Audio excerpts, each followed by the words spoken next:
స్వర్గానికి నిజంగా ఒక అడ్రస్ ఉందట. భూమి నుంచి అసంఖ్యాక కిలోమీటర్ల దూరంలో మన కళ్ళకు కనిపించని ఒక సరిహద్దు దాటి అక్కడ ఎక్కడో ఒక అద్భుత లోకముందని కొందరు చెబుతున్నారు. ఇది కేవలం కథ లేక విశ్వం దాచిన నిజమా? మన చిన్నప్పటి నుంచే విన్నాం.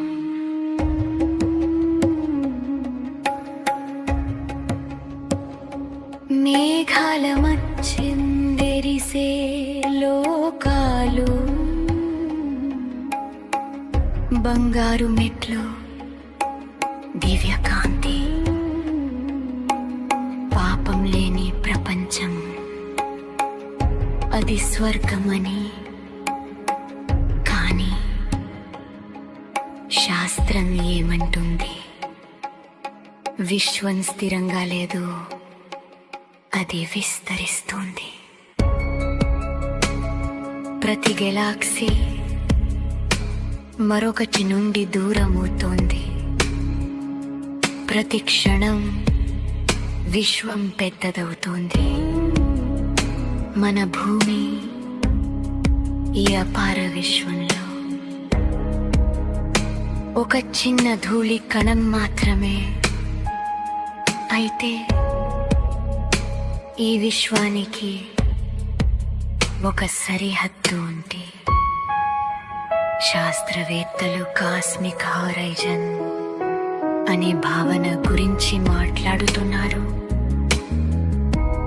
మనకు కనిపించే విశ్వానికి ఒక పరిమితి ఉందని, ఆ దాటి ఉంది మనకు తెలియదని. అక్కడ ఏముంది? అక్కడ మరో విశ్వమా?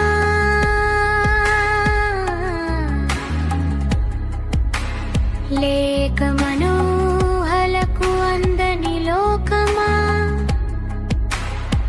కొంతమంది అంటున్నారు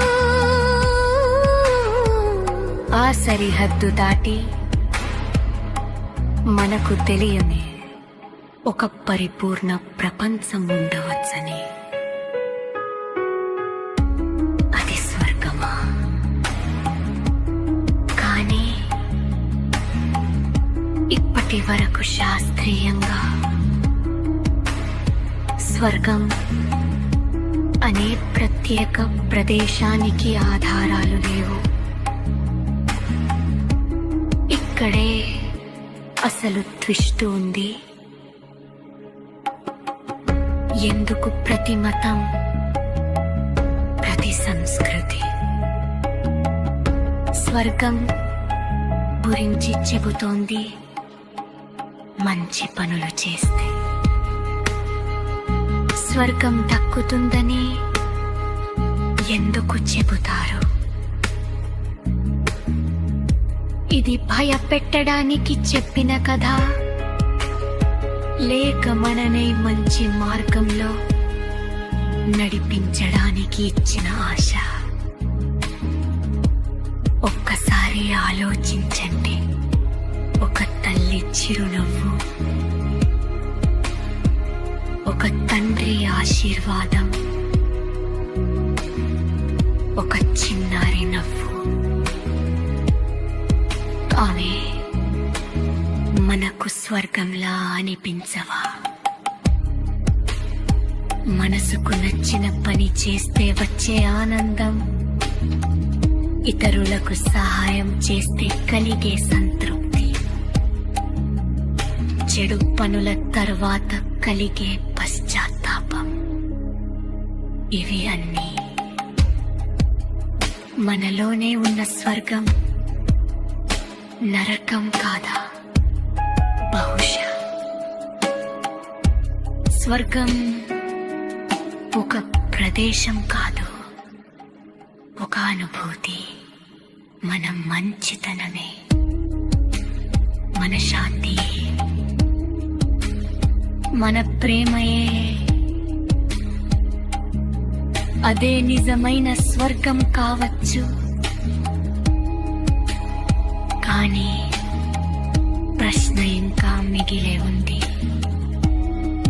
విశ్వం అంతులేని బుద్ధిలో మనకు తెలియని లోకాలు ఉన్నాయా?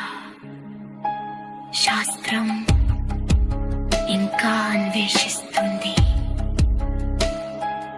కొత్త టెలిస్కోపులు, కొత్త పరిశోధనలు, కొత్త సిద్ధాంతాలు. రేపు మరొక ఆశ్చర్యకరమైన నిజం బయటపడవచ్చు.